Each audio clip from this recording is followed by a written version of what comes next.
morning, students. I hope you are all making use of the lockdown days in a useful manner. You see, we don't have that much time, so you have to utilize the time that is available now. So today I am going to teach you the first lesson. The first point has been already taught. You might have watched the video. So this is the first lesson, and the title of the lesson is His First Flight. The story has been written by William O'Flaherty. He was born in 1896 and died in 1984. And if we want to know something about the author, let us have a few points here. He was an Irish novelist and short story writer. He has written a number of short stories, and he wrote almost exclusively in English. Okay, let us move to the story. Let me tell you the outline story. It's a very simple story, but it conveys a very good message. If you want to learn the art of swimming, first of all, you have to jump into the water without fear. If you want to learn something, first of all, you have to shed fear, because fear leads to failures. If you want to succeed, you should be fearless. So you have to make attempts without any fear, because if we have fear, we will hesitate to make attempts. So here, this story is about a young seagull which is supposed to fly, but it is afraid of making attempts to fly. Even his brothers and his sister are able to fly. It is afraid of using the wings. It is failing again and again to use its wings to flap. So let us get into the story. So it is about the young seagull which is supposed to fly. Let me tell you the story, and you can download the pages of the first lesson. So page number 2, his first flight. Let me read the paragraph, first paragraph. The young seagull was alone on his ledge. Ledge means that is the edge of a cliff. His two brothers and his sister had already flown away the day before. So it is just like a mountain. So it is on the top of the mountain, and his two brothers and his sister, after getting hatched by their parent birds, they had flown. But this one, it was afraid of making attempts. So it was failing again and again to flap its wings, because it was afraid of falling down. He had been afraid to fly with them. Even though his brothers and his sister were able to fly, he thought that it could not do it. Somehow, when he had taken a little run forward to the brink means edge of the ledge, and attempted to flap his wings, he became afraid. So whenever it was making an attempt to flap its wings for flying, it became afraid of doing it. The great expanse of sea stretched down beneath. So behind the cliff, so behind the mountain, there was a sea. So it was a very vast area which is filled with water. So it was afraid of falling down beneath, and it was such a long way down, miles down. So due to being afraid, it is so afraid of making such attempts. So it doesn't even get ready to flap its wings for flying. He felt certain that his wings would never support him. Yes. First of all, if you want to do something, first of all you have to believe in yourself. Unless you believe in yourself, you will not do anything successfully.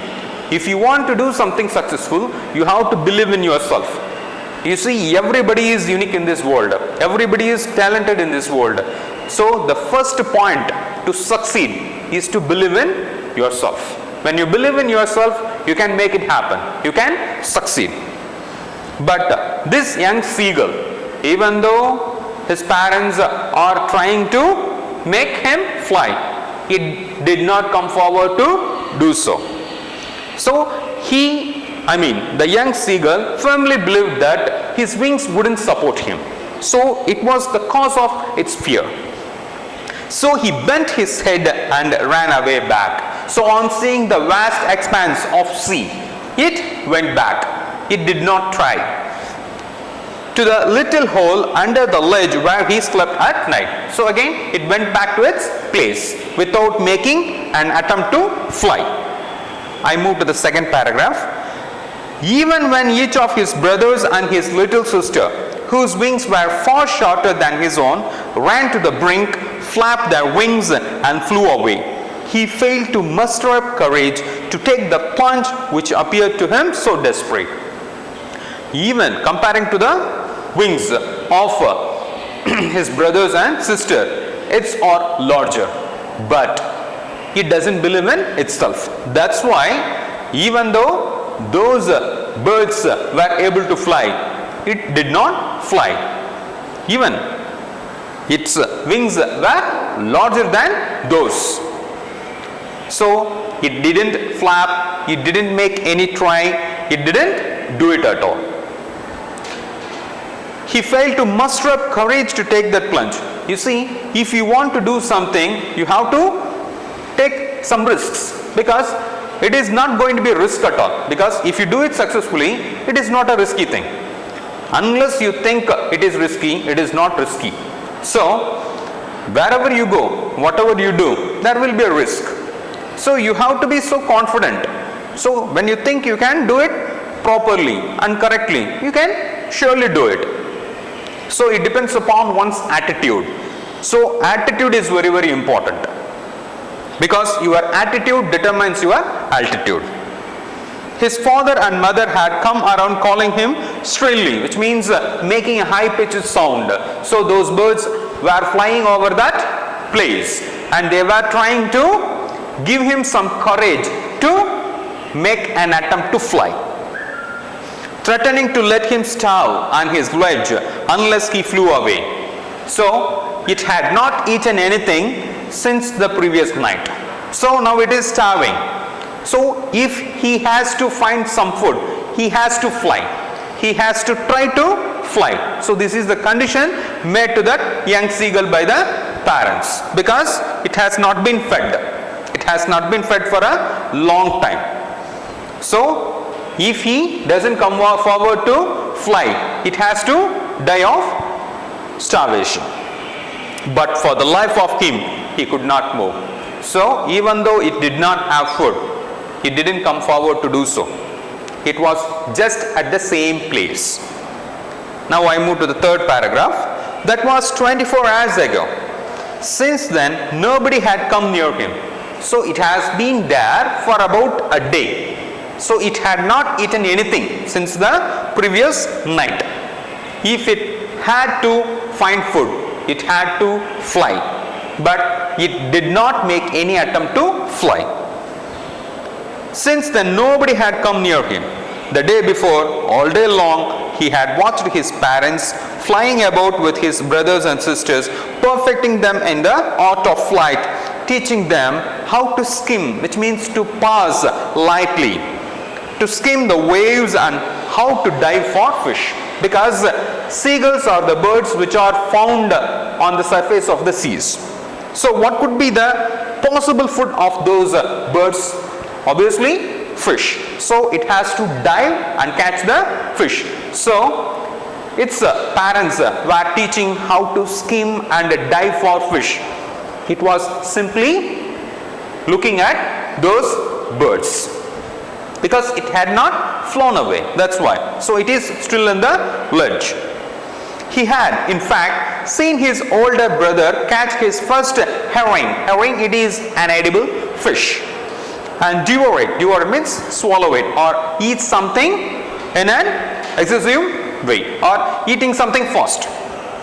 So its brother was able to catch a fish and swallow it, which means it ate it, standing on a rock while his parents circled around raising a proud cackle, because that seagull made the parents proud, because it tried and it could do it. So it was able to dive and catch a fish because it had found its own food.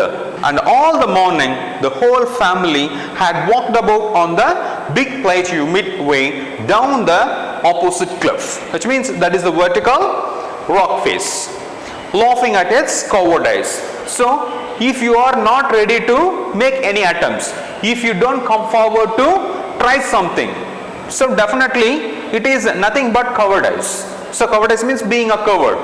So you have to dare to do it. You want to do. If you want to do something, you should have the dare.